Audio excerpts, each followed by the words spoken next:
Sa simula, sinabi na ang mundong ito ay nilulukuban ng mga immortal, mga halimaw na kayang lamunin ang langit, at mga demon king na nangingibabaw sa kadiliman. Dito, kung ikaw ay isang immortal, wala kang hangganan, pwede mong gawin ang lahat, mabuhay ayon sa sariling kagustuhan, walang sinumang makapipigil. Lumipat ang eksena sa Yuan Town, doon, marahang nagsalita si Ye Changqing, puno ng lungkot at pangungulila. Ako si Ye Changqing, at sa ngayon, tila ba miserable ang aking buhay, nagsimula ang lahat 5 taon na ang nakalipas.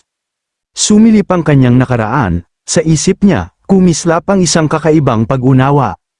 Mukhang nag-time travel ako, walang problema, makakakuha ako ng sistema dito, tiyak, magiging malakas ako, at marahil, magkakaroon pa ng maraming asawa, sapagkat normal lamang yun sa mundong ito. Mahal kong sistema, nasaan ka, lumabas ka na. Ngunit kahit gaano siya naghintay, walang dumating, walang sistema, walang gabay, kaya't muli siyang nagsumamo. Kung hindi sistema, kahit isang mahiwagang sandata, o isang master, o kahit ano lang sana. Ngunit wala pa ring sagot, sa gitna ng kagubatan, umiiyak niyang sinabi. Pakiusap, may tumulong naman sa akin, natrap ako rito, walang direksyon. Pagkaraan ng ilang panahon, nakarating siya sa isang lungsod, doon, isang matandang master ang sumusubok sa spiritual roots ng mga tao. Halika, wika ng master, subukan mo ang iyong kapalaran, dito malalaman kung anong uri ng spiritual root ang nasa iyo, at kung gaano kalakas na cultivator ang maaari mong maging. Sumiklab ang pag-asa sa puso ni Ye Changqing, sa wakas, narito na ang pagkakataon. Tiyak, bulong niya, may top tier akong spiritual root. Ipinatong niya ang kamay sa testing orb, kumislap ang liwanag, at nagulat ang master, buong pagmamalaki, ngumiti si Ye Changqing. Alam kong henyo ako, sabihin mo na ng malakas. Ngunit malamig na sagot ng master, ito ang unang pagkakataon na nakakita ako ng taong walang kahit anong spiritual root. Natulala si Ye Changqing, mula sa likuran, nagsimulang magtawanan at mangutya ang mga tao. Anong klaseng basura yan, walang spiritual root, ngayon lang kami nakakita ng ganitong kawalang kwenta. Napahiya siya, ngunit hindi sumuko, sinubukan niyang sumali sa mga sekta, ngunit paulit-ulit siyang tinanggihan. Hindi kami tumatanggap ng basura, kahit ilang beses niyang subukan, wala siyang nakuhang sekta. Sa huli, para lamang mabuhay, nanirahan siya sa Yuan Town at nagbukas ng isang simpleng grocery store. Doon, ginamit niya ang kaalaman mula sa dati niyang mundo upang turuan ang mga bata, magbigay ng liwanag sa kanilang murang isipan. At ngayon, bagaman hindi siya naging immortal, naging mas magaan ang kanyang buhay, kumikita siya ng sapat, namumuhay ng maayos, at sa kabila ng lahat ng kabiguan, natagpuan niya ang kakaibang kapayapaan. Naisip ni Ye Changqing, pagkatapos kong pumarito, sa wakas ay nakahanap ako ng kaunting kapayapaan, gumaling na ng husto ang aking sining sa pagpipinta, calligraphy, maging sa chess, mukhang may top tier akong talento sa sining, pero ano ang silbi, sa mundong ito, pagsasaka lamang ng cultivation ang mahalaga, kapag walang kapangyarihan, pwedeng patayin ka ng mga demonyo anumang oras, walang kwenta ang sining dito. Napansin siya ng kanyang mga estudyanteng nakatulala, at sinabi nila, nakatulala na naman si Master Ye Changqing. Nang marinig ito, agad naputol ang pag-iisip ng bida. Pagkatapos, sumagot siya, makinig kayong mabuti, ngayon, matututunan natin kung paano kumita ng pera gamit ang baboy. Pero hindi siya pinansin ng mga bata, sabi nila, anong klaseng klase ito, may mga immortal na darating sa ating lungsod, gusto ng nanay ko na maging immortal ako. Dagdag naman ng isa pang bata, ganoon din ang sabi ng tatay ko, ang pag-aaral lang ay hindi tayo maliligtas sa mga demonyo, kailangan nating mag-cultivate. Tinangka pa siya ng mga bata, Master, bakit hindi kayo magpaka-immortal? Naisip ni Ye Changqing, anong klaseng mga estudyante ito, nagbibiro sila sa akin sa harapan ko mismo. Sabi ng mga bata, huwag kayong mag-alala, Master, kapag naging immortal kami sa hinaharap, protektahan namin kayo, dahil hindi ninyo kayang protektahan ang sarili ninyo. Napabuntong hininga si Ye Changqing, pero mababait pa rin ang mga batang ito, bago pa maging cultivator, iniisip na nila ako. Biglang sumigaw ang isang bata, sa wakas, libre na kami sa walang kwentang klase na ito, dumating na ang mga immortal. Tumakbo ang lahat ng bata ng masigla, lumipat muli ang eksena, nakita natin ang pagdating ng mga immortal, kabilang sa kanila si Kia, ang punong alagad ng Yuan Jian sect, kasama ang iba pang miyembro ng sekta, magalang na binati sila ng lahat ng taga-baryo. Sabi ni Kia, simula na ang pagsusulit sa pagpili ng alagad. Inanunsyo ng isang immortal, lahat ng gustong sumali, pumila, una, sabihin ang inyong pangalan, pagkatapos ay ipatong ang inyong kamay sa testing orb. May isang babaeng nagdala ng kanyang anak at nagsabi, "Ako si Ligaw, at ito ang aking anak." Samantala, naisip ng isa sa mga immortal, walang saysay ang pagpunta rito, tulad ng bawat taon, malamang na wala namang kwenta ang mga bata rito. Pagkatapos ay sinabi ng babae, "Ang pangalan ng aking anak ay Li Chunfeng." Pagkarinig agad ni Kia sa pangalan, nagulat siya, nagtanong ang babae, "Fairy, anong nangyari? May mali ba sa pangalan ng anak ko?" Sumagot si Kia, wala talaga, napakagandang pangalan nga yan." Ngumiti ang babae at sinabi, "Syempre naman, ang pangalan na iyan ay ibinigay ni Ginoong Ye Changqing, siya ang pinakamatalinong tao sa paligid." Naisip ni Kia sa kanyang sarili, hindi ko inaasahan na may nakatagong master na nakatira sa ganitong maliit na bayan, ibinigay niya sa batang ito ang napakagandang pangalan, pagkatapos ay sinabi ng immortal sa bata, "Lumapit ka at ipatong ang iyong kamay sa kristal." Umalis si Li Chunfeng at ipinatong ang kanyang kamay, biglang may makapangyarihang gintong liwanag na pumutok mula sa kristal. Nagulat si Kia at nagtanong, "Anong nangyayari? Anong klaseng enerhiya ito?" Paliwanag ng immortal, "Senior sister, ang batang ito ay may gold spiritual root, isang napakabihirang, mataas na klaseng tunay na metallic root." Isang batang babae na nakatayo sa malapit ang nag-isip, mataas na klaseng metallic spiritual root, napakabihira noon, iilan lamang sa mundong ito ang may ganyang kalakas na ugat. Samantala, proud na naisip ni Chunfeng, "Alam ko na, talagang destined akong maging isang top master, bakit ba lahat sila nagulat?" Sabi ni Kia, "Ito ay napakahusay na resulta, ipagpatuloy ang pagsusulit, baka makakita pa tayo ng mas maraming talentadong individual." Sunod-sunod na lumapit ang ibang mga bata, "Ako si Li Chenjiao, ako si Fang Zhanyan, ako si Wu Zhu, ako si Zhang Lan." Habang isinusulat ng immortal ang kanilang mga pangalan, bulong niya ng gulat, "Anong nangyayari dito? Ang mga pangalang ito ay napakaswerte, may dalang espiritual na kapangyarihan sa loob nila." Tanong ni Kia, "Sino ang nagbigay sa inyo ng mga pangalan na ito?" Sabay-sabay na sagot ng lahat ng bata, "Ang aming guro, si Master Ye Changqing, siya rin ang nagtuturo sa amin." Sa sandaling yun, pinapanood ni Ye Changqing ang lahat mula sa kanyang tindahan, nang makita ang gintong liwanag, naisip niya, iyon ay golden energy, lumalabas lang yun sa mga taong may top-tier spiritual roots. Pagkatapos ay naalala niya kung paano niya sinabi sa mga tao noon na wala sa mga batang ito ang pwedeng maging cultivator, bulong niya ng kinakabahan, "Kapag naging cultivator sila, sobrang mahihiya ako." Samantala, natapos na ng mga immortal ang pagsusulit, masayang sabi ni Yuki, "Napakaganda ng lugar na ito, pati pagkain dito ay masarap, sulit na sulit ang pagpunta sa Yuan Town, nakakita tayo ng napakaraming henyo sa loob lang ng isang araw." Sagot ni Kia, "Hindi pa ako nakapunta rito dati, pero pati ang paligid na aura ay pambihira, may kakaibang nangyayari rito." May napansin si Yuki at sinabi, "Senior sister, tingnan mo ang mga hairpin na ito, napakaganda ng pagkakagawa, tingnan natin ang tindahang ito." Napatingin si Kia sa tindahan ni Ye Changqing, naisip niya, tindahan lang ba ito ng grocery? Pero nang tingnan niya ang karatula, nanlamig siya, naisip niya, ang mga salitang ito, pambihira ang pakiramdam, para bang may napakalaking espadang nakasara sa loob nila, sa pagtingin ko pa lang, umuunlad na ang cultivation ko. Makalipas ang ilang sandali, pumasok siya sa susunod na antas, nagulat si Yuki at nagtanong, "Senior sister, anong nangyari? Bakit ka biglang tumigil? Bakit hindi ka nagsasalita?" Ngumiti si Kia at sinabi, "Junior sister, kakapasok ko lang sa ika-6 na antas ng Yuan Sword Stage."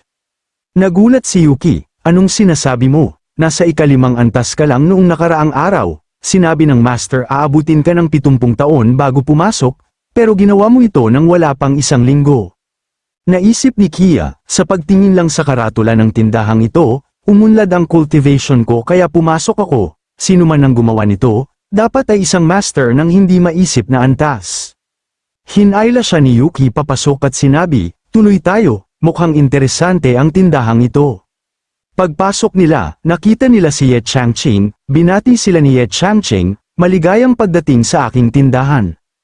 Naisip ni Kia, ang lalaking ito ay mukhang isang dakilang master, pero bakit hindi ko maramdaman ang anumang cultivation mula sa kanya, para siyang normal na mortal. Samantala, naisip naman ni Ye Changqing, ang gaganda ng suot nila, malamang na mga alagad ito ng isang makapangyarihang sekta. Nabalitaan ko maraming pera ang mga immortal at bumibili ng mga bagay sa mataas na presyo, magiging maganda ang araw na ito, yayaman ako. Masaya niyang sinabi, "Tumingin lang kayo kahit saan, lahat ng narito ay mataas ang kalidad at makatarungan ang presyo, talagang magugustuhan ninyo ito." Habang nagtitingin sila, napunta ang mata ni Kia sa isang pintura, nang tingnan niya ito, may kakilakilabot na enerhiyang nagmula rito, naisip niya, napakalakas ng enerhiyang ito. Kahit ang aking espadang immortal ay hindi kayang pigilan ito. Anong klaseng pintura ito? Ang sword intent sa loob nito ay hindi kapani-pani walang malakas. Naramdaman niya ang enerhiyang damaloy sa kanyang katawan. Pumupuno ito sa aking buong pagkatao, pati ang aking mga meridian ay gumagalaw, pakiramdam ko ay lumalakas ako ng husto.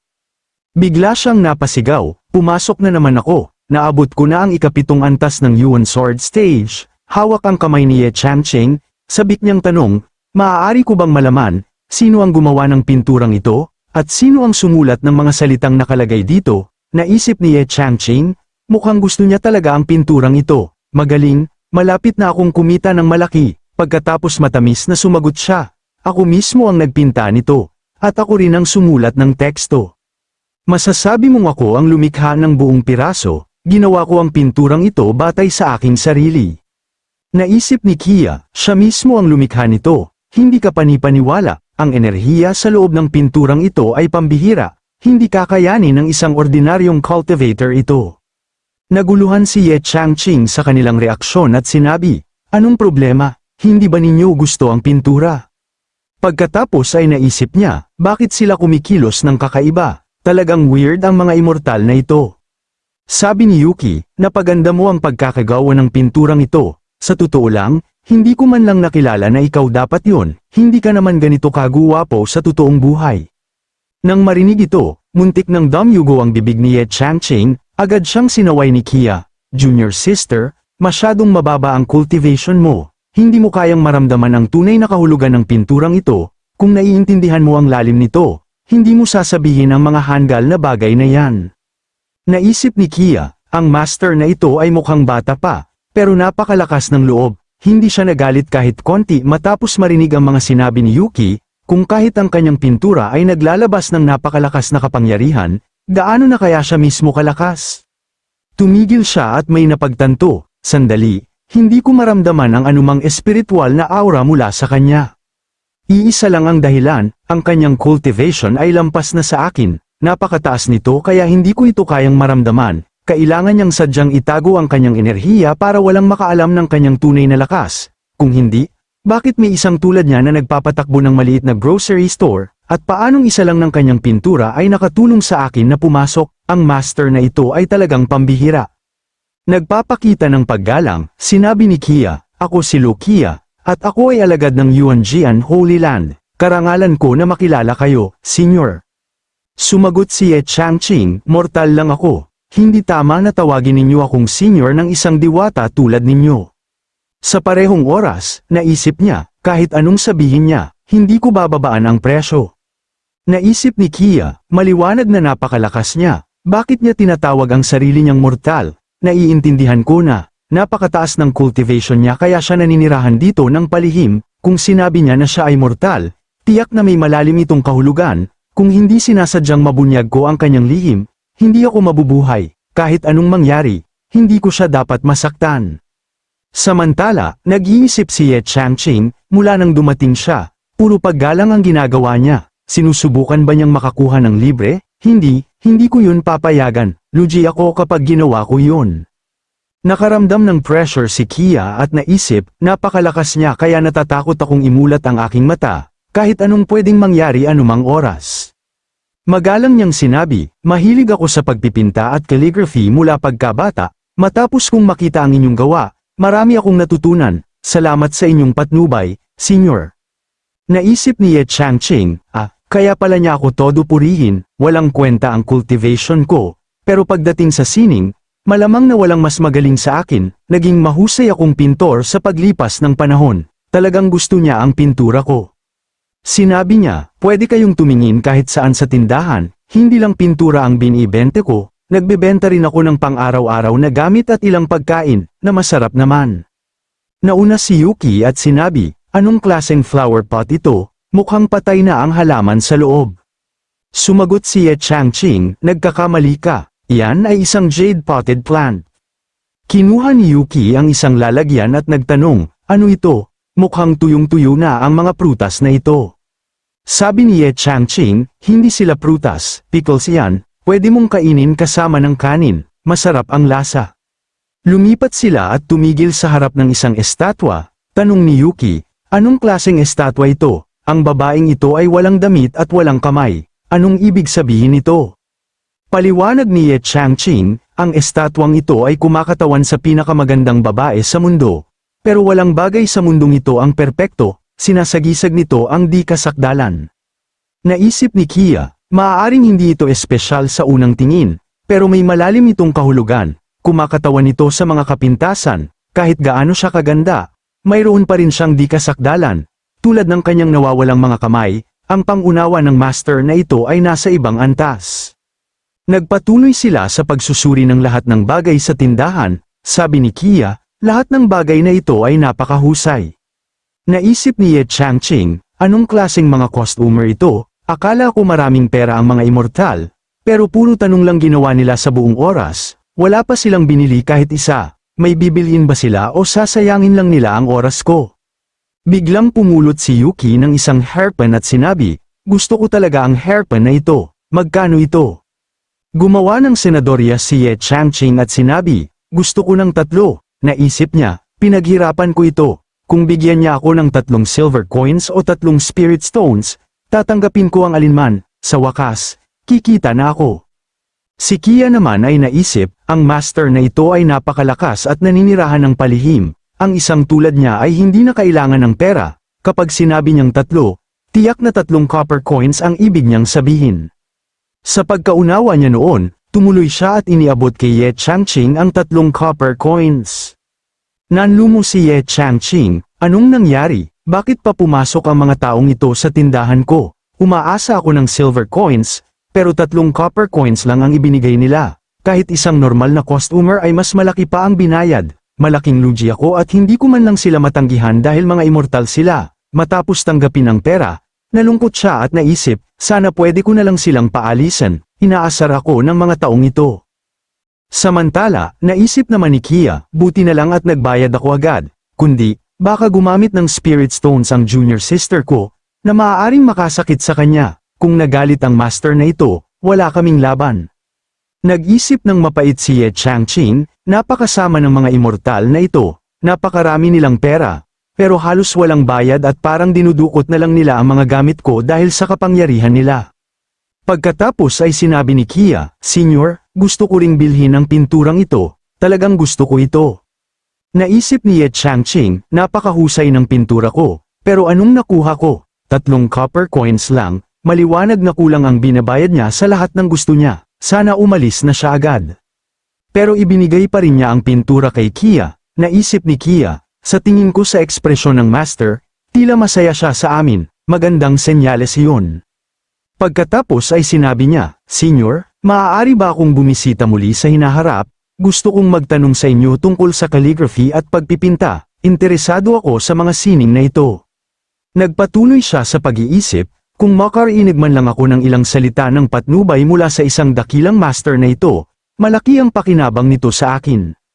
Sumagot si Ye Changqing, oo, pwede kayong pumunta anumang oras, bukas ang aking pintuan sa mga bisita. Pero sa kanyang isipan, naisip niya, kung palagi kayong pupunta rito, magugutom ako sa lansangan, sana huwag kayong masyadong bumisita. Pagkatapos ay umalis na sina Kia at Yuki sa tindahan. Tanong ni Yuki, Senior sister, bakit ang saya mo? Mula nang umalis tayo sa tindahan, napakaganda ng iyong kalooban. Sagot ni Kia, pumasok na naman ako, nasa ikapitong antas na ako ngayon. Nagulat si Yuki, nagbibiro ka ba? Maliwanag na sinabi ng master na umaabot ng 70 taon mula ika-5 hanggang ika-6 na antas, at hindi bababa sa 200 taon para maabot ang ika-7 antas. Pero ginawa mo yun nang wala pang isang araw, paano naging posible yun, dahil ba yun sa tindero? Seryosong sabi ni Kia, magpakita ka ng paggalang kapag binabanggit mo ang senior. Hindi siya ordinaryong tao, siya ay isang kataas-taasang figura. Matapos ko siyang makilala ngayon, sigurado ako na siya ay isang dakilang master. Pinakitaan pa niya ako ng malaking pabor, kung ang pagpapalang ito ay magiging swerte o malas, tanging ang hinaharap lamang ang makakapagsabi. Ang mga master na tulad niya ay kumikilos ayon sa kanilang sariling kagustuhan, dapat na tayong bumalik, nakakita na tayo ng ilang mahuhusay na alagad ngayon, kailangan natin silang dalhin pabalik sa banal na lupain para makalahok sa karagdagang pagsubok. Tungkol sa master na ito, mag-iisip muna ako ng mabuti bago magbanggit ng kahit ano tungkol sa kanya. Samantala, bulong naman ni Ye Changqing sa kanyang sarili, ang mga alagad mula sa banal na lupain ay pumunta sa aking tindahan at halos dinukot na lang ang mga gamit ko. Wala akong cultivation, kaya wala akong magawa tungkol dito. Gaano ba katagal ko kailangang tiisin ang mundong ito? Gaano katagal ako hihiyain ng mga immortal na ito? Galit na galit ako sa ganito. Makalipas ang ilang oras, pumunta si Ye Changqing sa isang restaurant, binati siya ng receptionist, Ginoong Ye, nandito na kayo, dadalhin ko ba ang inyong karaniwang pagkain? Sumagot si Ye Changqing, konti lang ang kinita ko ngayon, kaya dalhan mo na lang ako ng 2 ulam at isang bote ng alak, kapag kumain pa ako ng marami, lugi ako. Sa sandaling yun, dumating ang may-ari ng restaurant at sinabi, Ginoong Ye, maraming salamat, dahil sa inyo, ang aming pamilyang Bai ay sobrang saya. Tanong ni Ye Changqing, mukhang napakasaya ninyo ngayon, dinala na ba nila si Alan sa banal na lupain? Sagot ng may-ari, hindi lang si Alan, lahat ng bata mula sa aming bayan ay dinala na, ang aming nayon ay magiging mas malakas ngayong nakatapak na sila sa landas ng immortalidad, ang diwata na dumating ay pinuri ang lahat ng mga bata, lalo na ang kanilang mga pangalan, ang mga tao mula sa banal na lupain ay nagulat. Paulit-ulit silang nagtanong kung sino ang nagbigay ng napakahuhusay na pangalan. Buong pagmamalaking sabi ni Ye Changqing, natural lamang yun, pinili ko ng mabuti ang mga pangalan na yun, bawat isa ay may dalang malakas na swerte at ang may swerte ay kayang gawin ang lahat. Ngumiti ang may-ari, kahit wala kayong spiritual root, ang inyong kaalaman ay pambihira, tunay kayong isang dakilang master. Naisip ni Ye Changqing, pinupuri ba ako nito o kinukutya? Pagkatapos ay magalang niyang sinabi, salamat. Nag-utos ang may-ari, mukhang sobrang plain ng pagkain na ito, bigyan ninyo siya ng isang paa ng manok. Nang makita ang pagkain, naging excited si Ye Changqing, sa wakas, makakain na ako ng paa ng manok pagkatapos ng napakatagal na panahon. Pero nang kakainin na niya ito, may biglang sumunggab at kinuha ito, isang itim na aso ang nakatayo sa harapan niya, siya ang kumuha ng paa ng manok. Tumitig si Ye Changqing at sinabi, Black Emperor, ikaw ba yan? Nagulat ang mga taong malapit, si Black Emperor yan, ang aso ni Ginoong Ye na nawala noong nakaraang taon, bumalik na siya, sabi ni Ye Changqing, kaya pala, bumalik ka na, Black Emperor, ngunit, agad niya itong pinagalitan dahil sa walang humpay nitong pagdila sa kanya. Naalala niya kung paano 2 taon na ang nakararaan, nakakita siya ng napakaliit na asong basang-basa sa ulan, hindi niya alam ang lahi nito. Pero inampun at inalagaan niya ito, pero kakatwa, hindi nito gusto ang kanyang pagkaing ibinibigay, makalipas ang ilang oras, bigla itong tumakas, ipinapalagay ni Ye Changqing na ito ay kinain ng ilang mabangis na hayop at tumigil na sa paghahanap. Ngayon, pagkatapos ng isang buong taon, bumalik ito, pagtingin ni Ye Changqing sa baba, basang-basa ang kanyang paa dahil sa pagdila ng aso, sinabi niya, Black Emperor, lumalabas na ang lahi mo pala ay isang halimaw sa pagdila. Samantala, masayang pumasok ang aso sa loob at umupo sa harap ng isang pintura, naisip ni Ye Changqing, ang asong ito ay talagang kakaiba, dati pa, noon pa man ay lagi na itong nakaupo sa harap ng pinturang ito, at ngayong bumalik na ito, ginagawa na naman ito ang parehong bagay, lumaki na ito, pero duwag pa rin gaya ng dati, dati ay nanginginig sa takot habang nakatingin sa pinturang yan, hanggang ngayon ay nanginginig pa rin. Sinabi ni Ye Changqing, matutulog na ako. Ganun pa rin ang bahay mo, doon ka magpahinga at huwag kang titigala at titingin sa pinturang yan sa maghapon, baka mabasa mo na naman ang sarili mo at ako na naman ang maglilinis ng lahat. Habang umaalis si Ye Changqing, nagsimulang magbago ang anyo ni Black Emperor. Sa kanyang tunay na anyo, naisip niya, hindi ko inakala na makakabalik ako sa aking Panginoon. Malaking pagkakamali ang ginawa ko nang makinig ako sa Tusong Sorrow at iniwan siya ng isang buong taon. Kung nanatili ako, napakalaki ng aking cultivation at hindi ko sana naranasan ang dinanas ko, hindi ko makakalimutan ang Red Flame Demon na yun, hindi niya ako kayang talunin mag-isa, kaya nakipagsanib siya sa iba pang Demon Kings upang salakayin ako. Kinailangan kong ipakita ang aking tunay na anyo upang mabuhay, kung mananatili ako rito sa Panginoon at magsanay pa ng ilang araw, magiging napakalakas ko, sapat na malakas na walang makakalaban sa akin. Biglang nagsimulang bumukas ang pinto. Nag-alerto si Black Emperor, anong nangyayari, nalaman ba ng ibang Demon Kings na narito ako, darating ba sila upang salakayin ako? Sa sandaling yun, lumabas si Ye Changqing at naglagay ng pagkain, hindi sapat para sa iyo ang paa ng manok na yun, lumaki ka ng husto, may natira akong pagkain, kainin mo ito at pagkatapos ay matulog ka na. Napaluha si Black Emperor, aking Panginoon, napakabait ninyo, napakalaking pagkakamali ang ginawa ko nang iwan ko kayo. Isinusumpa ko sa aking kaluluwa, hinding-hindi na kita iiwan muli. Sa loob, habang nakahiga, naisip ni Ye Changqing, wala akong ideya kung ano ang pinagdaanan ni Black Emperor ngayong nakaraang taon. Lumaki siya ng husto, pero hindi nagbago ang kanyang ugali, dati na siyang duwag, hanggang ngayon ay duwag pa rin. Sinabi ni Ye Changqing, minsan ay nagpinta ako ng larawan ni Black Emperor sa kanyang Demon King form, kung ang Black Emperor ko ay talagang isang Demon King, mas maganda ang buhay ko, hindi ko na kailangang magpatakbo ng aking tindahan araw-araw o maghirap ng ganito.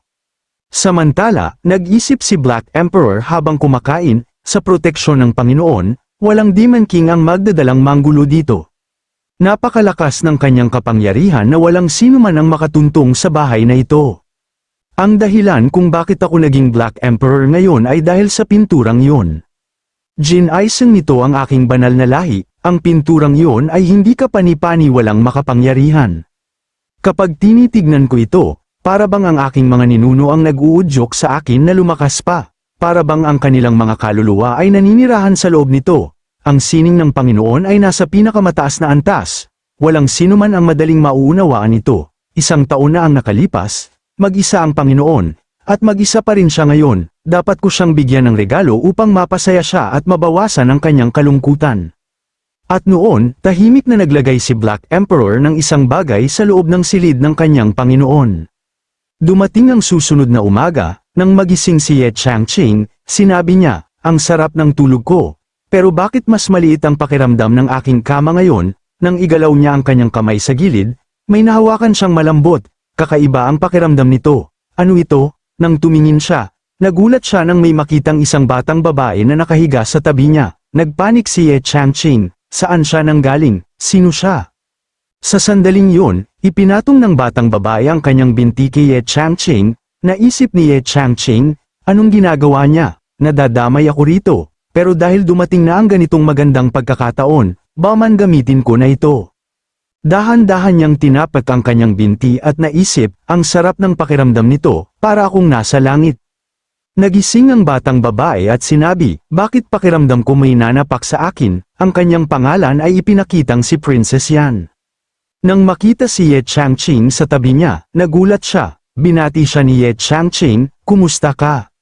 Pero agad siyang sinampal ni Princess Yan at sumigaw, ikaw na walang hiya, lumayo ka sa akin, paano ka napunta rito? Ito ang aking silid, alam mo ba kung sino ako, mga bantay, hulihin ninyo siya agad. Mahinahong sumagot si Ye Changqing, binibini, anong sinasabi ninyo? Una, walang mga bantay dito. Pangalawa, hindi ito ang inyong bahay, akin ito, at kayo ang natutulog sa aking kama. Hindi ako ang pumunta sa inyo. Kayo ang pumunta sa akin, sa pagkakaalam ko, baka kayo ay isang magnanakaw. Lalong nagalit si Princess Yan, baliw ang lalaking ito, isama ninyo siya rito. Sa labas, nakinig si Black Emperor at naisip, mukhang nag-e-enjoy ang Panginoon, hindi ko sila dapat gambling. Pero biglang sinipa ni Princess Yan si Ye Changqing, na ikinapalipad niya sa labas, buong pagmamalaking naisip ni Black Emperor, Sana nagustuhan ng Panginoon ang aking regalo, dinalhan ko siya ng pinakamaganda. Naguluhan si Ye Changqing at bulong, saan ba nanggaling ang babaeng ito? Pagkatapos ay sinaway niya si Black Emperor, paano mo siya pinapasok sa loob? Anong silbi ng pananatili mo rito kung kahit sino ay pwedeng pumasok? Naisip ni Black Emperor, Panginoon, nagkakamali kayo, hindi siya kusang dumating rito, ako ang nagdala sa kanya. Naisip naman ni Princess Yan, ito ay kakaiba, natulog ako sa sarili kong mansyon, pero pagising ko ay narito ako. Ang lalaking sinampal ko kanina ay napakahina, hindi man lang siya nakareaksyon sa sampal o sipa, pero ang sino mang may kakayahang dalhin ako rito ay tiyak na napakalakas, napakatibay ng seguridad ng aking mansyon, isang dakilang master lamang ang makakalampas dito, o obserbahan ko muna ang lalaking ito, kung may masamang balak siya, hindi ko siya patatawarin, pauutusan ko ang aking ama na durugin siya. Nagtungo siya sa loob ng bakuran at tumawag, Hoy, halika rito, pero walang tumugon, sumigaw siya muli, tinawag kita, bakit hindi ka pumupunta? Samantala, mahina akong naglalaro ng chess si Ye Changqing, naisip ni Princess Yan, nakakatawa ang taong ito, naglalaro siya ng chess na parang isang dakilang master, kahit ang tunay na mga master ay nahihirapan sa larong ito, anong kaya niyang gawin? Inabot niya ang kamay para baligtarin ang tabla, pero biglang nag-freeze ang kanyang kamay, nang tingnan niya ang tabla, nanlumo siya, ano ito? Ang chessboard ay nagbago naging isang malawak na porma sayon na parang isang buong mundo. Naramdaman niya na ang kanyang kamalayan ay hinihila papasok dito, hindi ako makagalaw, ang aking isip ay lubusang nakulong sa loob ng larong ito, kung walang tutulong sa akin, mamamatay ako sa pagtatangkang unawain ito, pakiramdam ko ay sesabog na ang aking ulo. Sa labas, walang pakialam na naisip ni Ye Changqing, bakit kumikilos ng baliw ang babaeng ito, sinasakitan ba siya ng tiyan? Anong klaseng ekspresyon yan, hindi ba natunaw ng maayos ang kanyang pagkain, ganyan din ang itsura ko kapag masakit ang tiyan ko. Samantala, seryosong naisip ni Black Emperor, ang chess ng Panginoon ay hindi ordinaryong laro, mas malakas pa ito kaysa sa anumang makalangit na kayamanan, naglalaman ito ng hindi mabilang na mga porma sayon at nakatagong mekanismo, napakahina ng babaeng ito, nasa foundation stage pa lang siya, nakapagtataka nga na nakikita pa niya ang laro. Kahit ang mga eksperto sa mas mataas na antas ay hindi mabubuhay dito, kung hindi ko siya tutulungan, mamamatay siya. At noon, dinurog ni Black Emperor ang chess world at pumasok sa porma sayon, sumigaw siya, binibini, gumising ka, kung hindi, mamamatay ka. Nagulat si Princess Yan at naisip, ang itim na asong yon, tinulungan ako nito, anong nangyayari, bakit ako nahuhulog, hindi ko makontrol ang aking katawan. Napagtanto ni Black Emperor, napakababa ng kanyang cultivation, kung mahulog pa siya ng mas malalim sa pormasyong ito, masisira ang kanyang kaluluwa, kailangan ko siyang iligtas ngayon. Habang sumusugod siya, naisip ni Princess Yan habang nahuhulog, ang lalaking ito, tiyak na siya ay isang pambihirang master, kahit na ako ay namamatay, kakaiba ang katahimikan na aking nararamdaman, para bang naging bahagi na ako ng kanyang mundo. Sa labas, nakita natin si Ye Changqing na mahina akong naglalaro ng chess, sinabi niya, matagal akong nahirapan dahil hindi ko masira ang pormasyong ito, pero sa wakas, nabasag ko na, sa totoo lang, medyo kahanga-hanga iyon. Samantala, lumuhad si Princess Yan, naisip niya, pakiramdam ko ay umalis ang aking kaluluwa sa aking katawan kanina. Nasaksihan ko ang kataas-taasang kapangyarihan, nakita ko pa ang kamatayan. Kung hindi tumulong ang itim na asong yon, hinding-hindi ako makatakas sa larong iyon ng chess, ang aking isip at katawan ay tuluyang nasira na, walang ordinaryong tao ang makakabasag ng larong iyon, kung nagawa yun ng asong yun, dapat ay isa siyang Demon King, at kung ang alaga pa lang ng master na ito ay nasa antas ng Demon King, gaano na kaya siya kitakot, anong ginagawa ng isang tulad niya sa isang maliit na bayan, kailangan kong manatili rito at alamin kung sino talaga siya.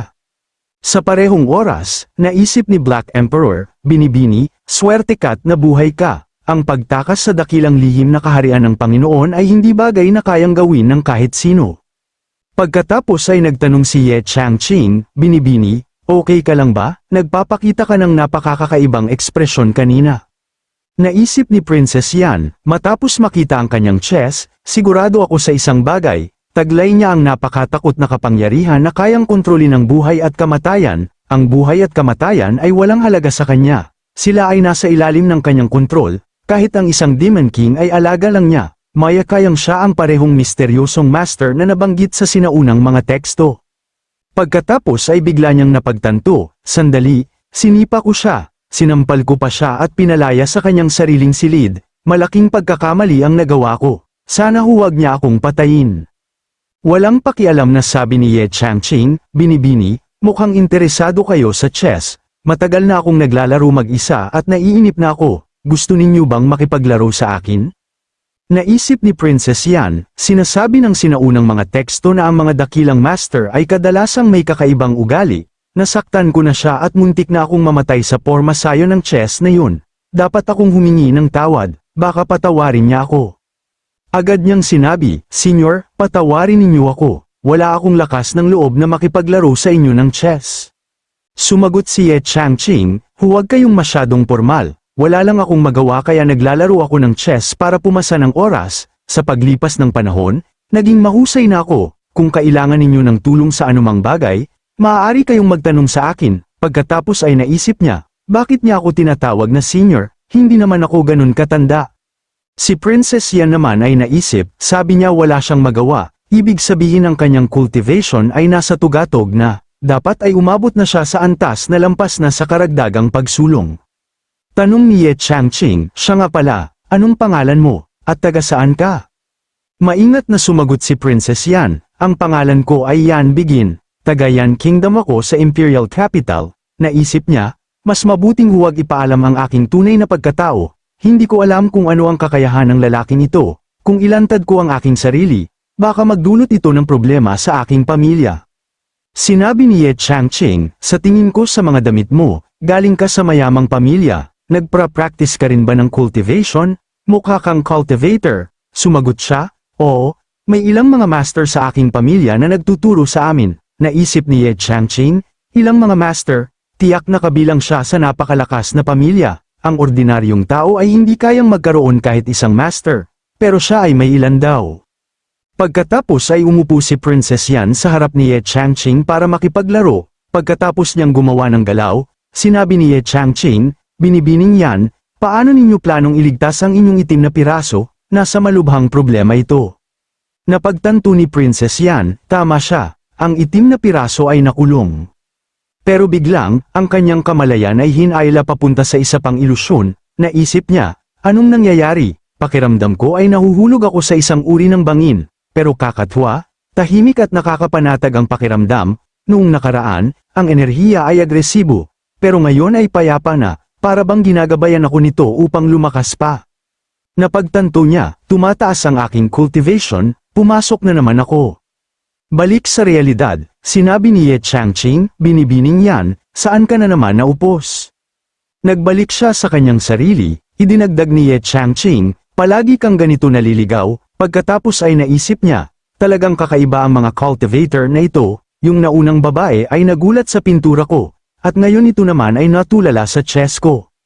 Magalang na nagtanong si Princess Yan, Senyor, maaari ko bang malaman kung anong uri ng chess ito? Sumagot si Ye Changqing habang tumatayo, nilalaro ko lang ito nang walang pakialam para pumasa ng oras, tinatawag ko itong simpleng board game. Nang titingnan na muli ni Princess Yan ang chessboard, pumagitna sa harapan niya si Black Emperor at naisip, binibini, anong ginagawa mo? Alam kong lumalakas ang cultivation mo sa panunood ng laro ng Panginoon, pero kung mahulog ka muli sa lihim na kahariang yon, hindi na kita mililigtas sa pagkakataong ito. Pero matigas na naisip ni Princess Yan, isang tingin pa, gusto kong pumasok muli. Lumipat ang eksena sa banal na lupain, lahat ng matatanda ay nagtipon sa pangunahing taluktok. May isang elder na nagsabi, alisin ninyo ang bayang yan sa listahan, ito ay lubos na walang silbi. Pagkatapos ay nagpakita ang dakilang elder, si Great Elder Zhao, at sinabi, Junior Brother Yan Jiang, pakiusap kumalma ka. Si Yan Jiang, isang pick master, ay nagreklamo ng galit, ito ay hindi makatarungan, ang aking pick ay hindi kailanman nakakakuha ng mahuhusay na alagad dahil kami ay binibigyan ng pinakamasamang rehiyon, puro kaparangan lang ang nakukuha namin, dahil dito, ang aming ikapitong pick ay bumagsak at ang aming lakas ay lubhang bumaba. Sumagot ang isa pang pick master, hindi buong totoo yun, ang ilan sa pinakamalakas na master sa kasaysayan ay nagmula sa mismong mga rehiyong yun, maging ang marami sa ating mga ninuno ay mula sa Yuan Town. Dagdag ng isa pang elder, ang problema ay hindi ang rehiyon. Ikaw ito, ang iyong mga alagad ay mahina dahil ikaw ay mahina, ang iyong cultivation ay hindi umunlad sa loob ng maraming taon, at gayon din ang iyong peak, pareho kayong natigil sa parehong antas sa mahabang panahon ng walang anumang pag-unlad.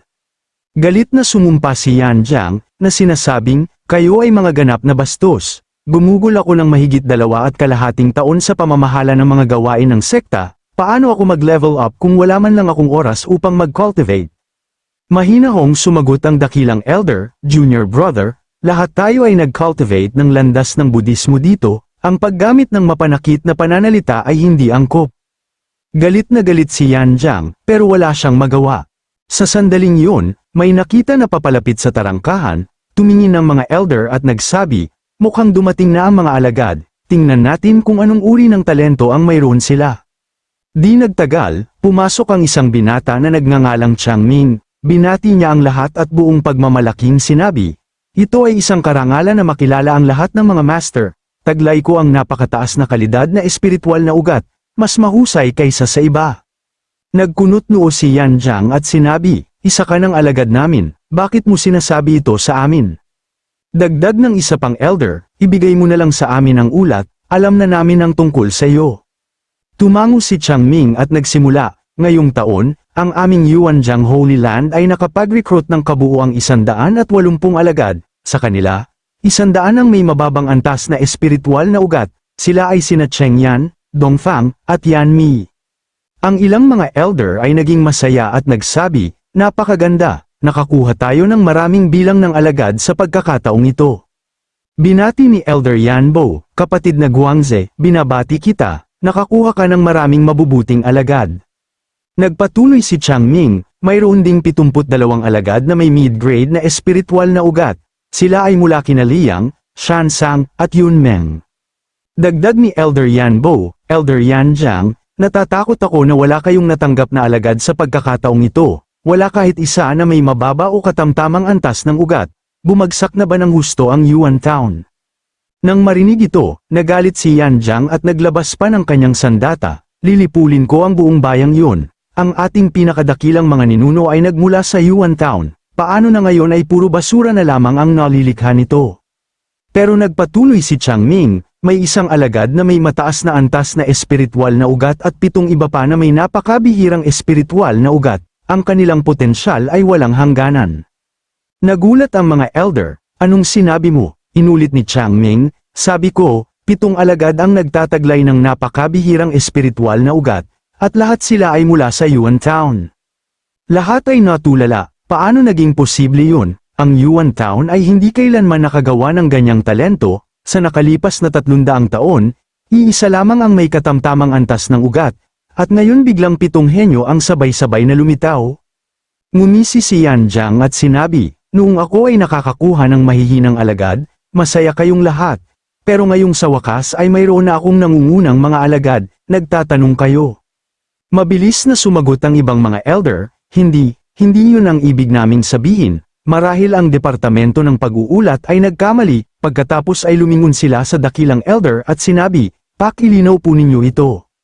Tumahimik sandali ang dakilang elder, malinaw na nagulat, sa wakas, sinabi niya, lahat ng mga batang ito na may mataas na antas na espiritual na ugat ay orihinal na may kakaibang mga pangalan na ibinigay ng kanilang mga magulang, pero pagkatapos nilang mag-aral, binigyan sila ng kanilang guru ng bagong mga pangalan, at ang mga pangalang iyon ay pambihira. Bawat isa ay nagdadala ng napakalaking kapalaran at nakatagong kapangyarihan.